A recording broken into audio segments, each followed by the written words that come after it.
అలాగా అన్నయ్య గారుకి వచ్చిన ఫస్ట్ బ్రేక్ ఏదండి? అంటే మూవీలో ఇంకా ఓకే ఇంకా సెటిల్ అవ్వచ్చు హ్యాపీగా అని ఇంట్లో వాళ్ళు మీతో సహా నమ్మిన సినిమా ఏది? అదేంటంటే అప్పట్లో కులగోత్రాలు ఏవో చిన్న చిన్న వేషాలు వేశాడు. సర్కార్ ఎక్స్ప్రెస్ చాలా టాప్ అప్పుడు. అప్పుడే మద్రాస్ టు కాకినాడ సర్కార్ ఎక్స్ప్రెస్ అని ట్రైన్ పెట్టారు. ఆ టైటిల్ పెట్టి పిక్చర్ తీశారు. అది టాప్. అది వచ్చాక ఆ టైం సర్కార్ ఎక్స్ప్రెస్ రిలీజ్ అయ్యాక ఇంకా వెనక్కి త్వరలేదు రాజుబాబు. అలాగా తర్వాత ఎట్లాగా వెళ్ళాడంటే రాజుబాబు లేకపోతే సినిమా ఆడదు అనే లెవెల్కి వచ్చింది. అప్పుడు ఎలా వచ్చిందంటే మళ్ళీను ఒక ఫ్లోర్లో రామారావు, ఒక ఫ్లోర్లో నాగేశ్వరరావు, ఒక ఫ్లోర్లో సోమవారు, ఇంకో ఫ్లోర్లో కృష్ణ గారు అందరూ రాజుబాబు కాంబినేషన్ షాట్ అలా పెట్టుకుని వెయిట్ చేసేవారు. రోజు అక్కడో 2 గంటలు, ఇక్కడో 2 గంటలు, ఇక్కడో 2 గంటలు పనిచేసేవారు. రామారావు కూడా, రామారావు త్రోట్ వేషం రాజుబాబు కంటే రామారావు ఎన్ని కాల్ షీట్లు ఇచ్చాడో సాంగులు తప్ప మిగతా సీన్స్ అన్నింటిలో ఉండాలిగా. అంటే రామారావు గారు ఈ నెలలో 15, నెక్స్ట్ మంత్ 15, ఆ నెల ఇంకో నెల 15, ఒక 45 డేస్ ఇచ్చేవారు. ఈ 45 డేస్లో అట్లీస్ట్ మినిమం 30 డేస్ రాజుబాబు ఇవ్వాలి కదా. నాగేశ్వరరావు వచ్చు, రామారావు, సోమవారు హీరో పక్కని త్రూఅవుట్ వేస్తాడు.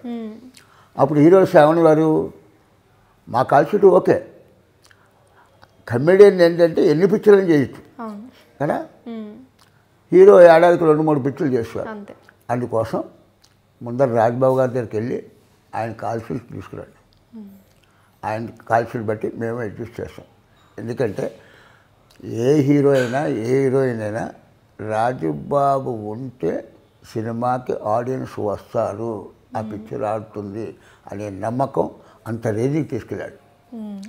అలాగే రెమ్యునరేషన్లో కూడా హీరోతో సమానంగా రెమ్యునరేషన్ తీసుకున్నాడు. అప్పట్లో ఒక ఈ నంది అవార్డ్స్ ఇవన్నీ లేవు. అప్పుడు ఫిల్మ్ఫేర్ అవార్డ్స్. అలాగా ఒక 9 ఇయర్స్ కంటిన్యూగా ఫిల్మ్ఫేర్ బెస్ట్ కమెడియన్ అవార్డ్స్ వచ్చాయి రాజుబాబు. అప్పట్లో ఈ గిన్నీస్ బుక్లు లేవు, ఏమీ లేవు అన్న థాట్లో ఒక ఏడాదిలో 32 పిక్చర్లు చేశాడు. అలాగా తను చేసిన 484 పిక్చర్లో ఒక 360-70 పిక్చర్లు 100 డేస్.